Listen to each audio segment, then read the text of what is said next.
Sir, आपण आता जे गृहनिर्माण संस्थेचं सांगितलं त्याच्यामध्ये पूर्वी 70% लोकांची संमती होती, आता आपण बोलले की 51% आहे. तर त्या संदर्भात काही नोटिफिकेशन किंवा काय आहे? हो, तशा प्रकारचा निर्णय पाठवून देऊ आपण. पवार साहेब थोडा निर्णय दिला तर बरोबर. तालुका डेप्युटी रजिस्ट्रार या ठिकाणी बसले आहेत, त्यांच्या कार्यालयामध्ये आणि मुलानी साहेबांच्या कार्यालयात आपल्याला हा निर्णय मिळेल.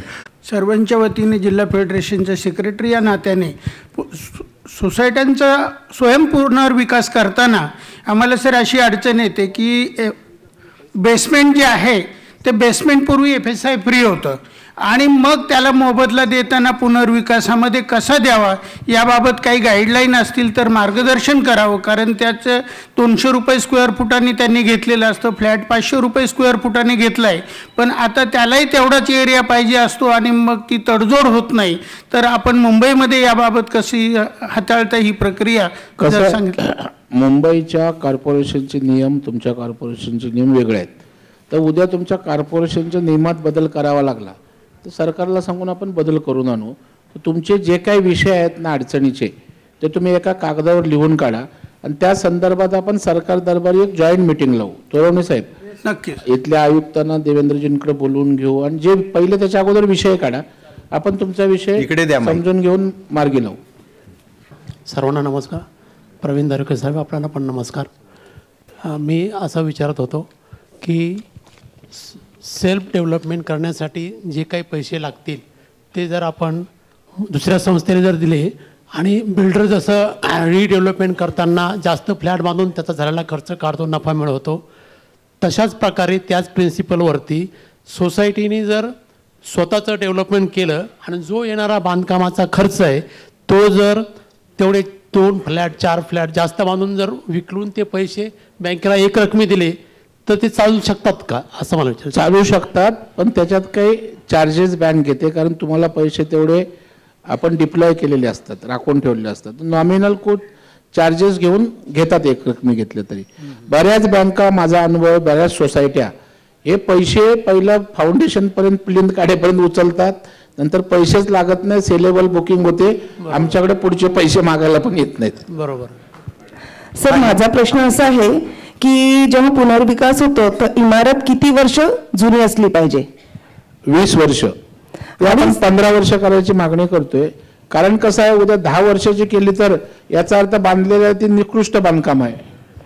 त्याच्यामुळे त्याला एक आता 20 वर्ष आपले आहेत, 20 वर्षाची. आणि सर, मध्येच काम सुरू असताना एखाद्या सभासदांनी म्हणजे सोसायटीच्याच स्टे ऑर्डर आणला तर बांधकाम पूर्ण म्हणजे होणार नाही, त्याव देताचं काय होईल का? आता हे बघा, तुम्हाला स्टे द्यायला कारण तसं असेल तर आता एखादा स्टे उगाच नाही देणार ना, तशी काही इश्यू असेल, पण असं कुठे झालेलं नाही आहे.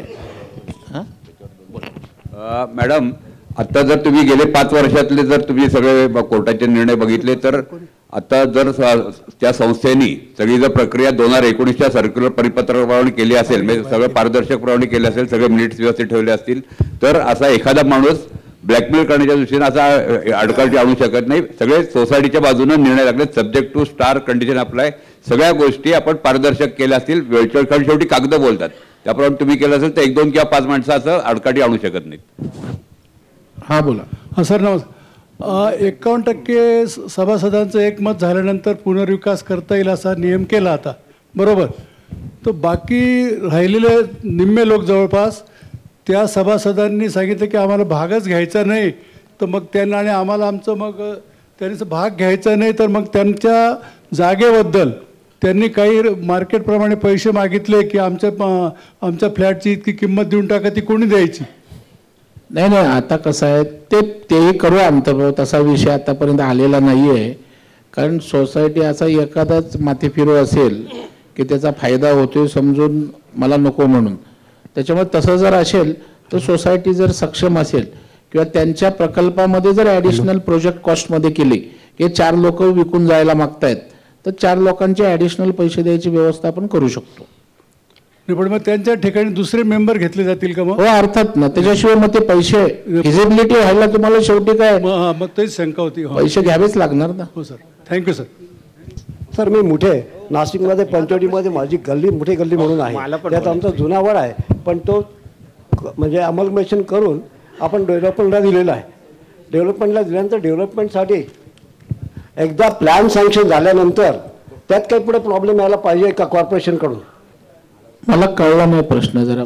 जुना वाडा गावठाणातील वाड्यांच्या संदर्भात दुपारी एक व्याख्यान आहे. मी सुरुवातीलाच सांगितलं होतं की आपल्या नाशिक महानगरपालिकेच्या संबंधित पण प्रश्न विचारा की त्या बिल्डर जर आपल्याला लोन पाहिजे असेल तर आपण देऊ शकतो का? नाही, आपण हे व्यक्तिगत लाभासाठी नाही, मग आपण डेव्हलपरलाच पैसे दिले असते ना, बिल्डरलाच पैसे दिले असते. आपला उद्देश आहे जी गृहनिर्माण संस्था सभासद एकत्रित येऊन, सहकाराचा अर्थ काय, एकमेका सहाय्य करू, सगळ्यांनी एकत्रित येऊन विकास करणं आणि स्वतःचा फायदा करणं. त्याच्यामुळे वैयक्तिक ज्याला लाभ आहे ही योजनाच आपण केली नसती.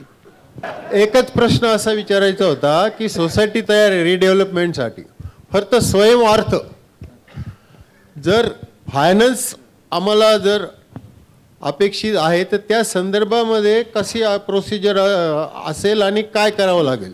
तुमचं जर स्वयं पुनर्विकासासाठी सहकारी गृहनिर्माण संस्था रजिस्टर्ड असली पाहिजे. रजिस्टर्ड आहे सगळं आमचं, मग प्रॉब्लेम काय? फक्त पैसा कुठून आणि कसा मिळेल?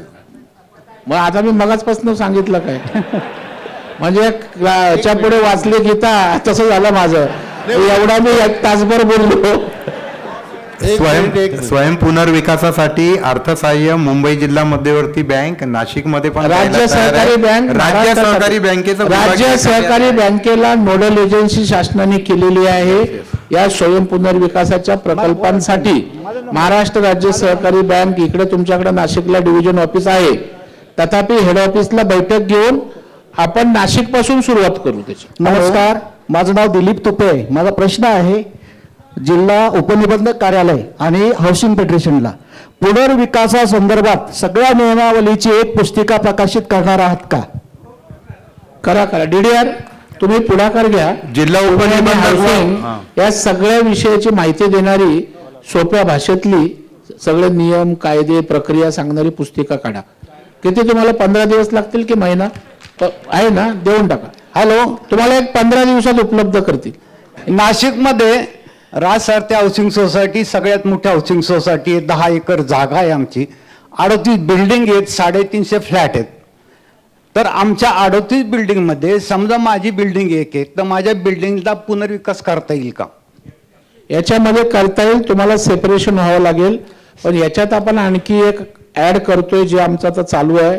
जसं क्लस्टर डेव्हलपमेंट असतं तशा एक 10-12 सोसायटी येऊन एकत्रित पुनर्विकास करणार असतील तर त्यासाठी पण म्हणजे फेडरेशन आपण रजिस्टर्ड करतो त्या 10-12 संस्थांचं.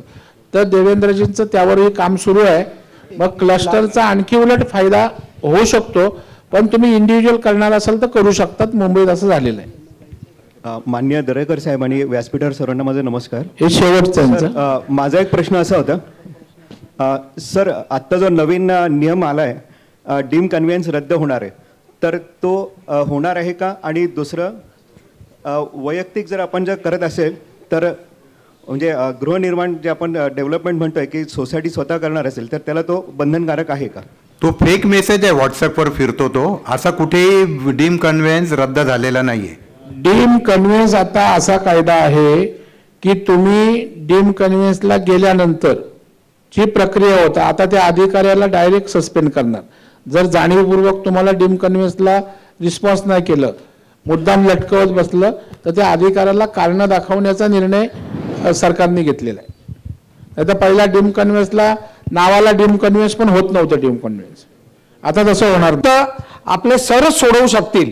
थोडासा वेगळा आहे. मगाशी तुम्ही तुमच्या भाषणामध्ये NDCC बँकेचा उल्लेख केलात. त्या NDCC बँकेत आज कोऑपरेटिव्ह हाऊसिंग सोसायटीचे बरेच पैसे अडकलेले आहेत तिथे. तर त्यासाठी तुम्ही काही जर मदत करू शकलात तर आमच्या सगळ्यांच्या वतीने आम्ही तुम्हाला रिक्वेस्ट करतो की काही करा. आपण त्या संदर्भात बैठक नक्की घ्यायला लावेन. कसं होतं, पैसे ते बँकच बुडलेली आहे त्यांनी. सरकारने अशा राज्यात वर्धा बँक आहे, बुलढाणा बँक आहे, त्या बँकांना बॅकअप दिलं पण ते छोटा त्यांचं होतं. तुमचं जो काय केलं या लोकांनी ते फार मोठ्या प्रमाणावर आहे. पण तरी पण आपण आज देवेंद्रजी पण इथे आहेत. तुम्ही जर निवेदन दिलं तर द्या किंवा मी या विषयासाठी सरकार स्तरावर एक बैठक नक्की लावेन. सरकारला काय मार्ग काढता येईल तो आपण बघूया. तर मी तुम्हाला आता हो बोलून उद्या नेमकंच शेवटी हा पैशाचा विषय, किती रक्कम आहे त्यामुळे पुन्हा ती पुनर्जीवित करण्यासाठी काय करायला लागेल या सगळ्याचा एक संयुक्त बैठक आपण नक्की लावून घेऊ.